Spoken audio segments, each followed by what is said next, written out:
Pergi Cameron Highland tapi tak pernah pun datang kat sini, rugi sangat.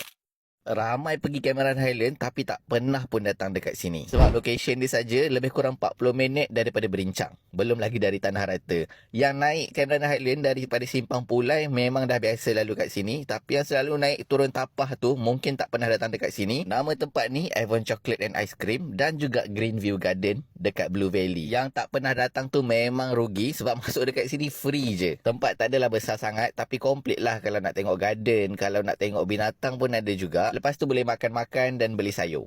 Kira memang lengkap lah package untuk satu family tanpa bajet yang besar. Anak-anak boleh tengok haiwan, isteri boleh tengok bunga. Lepas tu makan sama-sama. Paling wajib kena try ice cream dia. Dekat Cameron Highland ada 3 brand ice cream yang famous. Puku, Popstick dengan Avon Ice Cream ni. Rasanya Avon Ice Cream ni yang paling sedap, paling comel.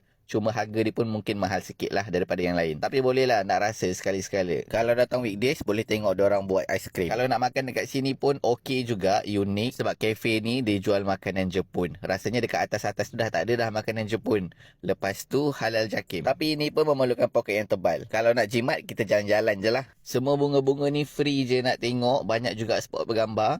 Kalau nak tengok haiwan pun free, kecuali kalau nak bagi makan. Kita orang pilih nak bagi makan burung ni sebab pengalaman dia agak unik juga. Bagi makan ni kena bayar tapi tak mahal lah. RM5 je seorang. Kalau nak datang Avon Chocolate ni, datang awal pun tak apa. Dia orang buka pukul 9 pagi. So kalau naik daripada Simpang Pulai tu, boleh singgah sini dulu. Lepas tu ada banyak baki lagi masa untuk pergi tempat lain.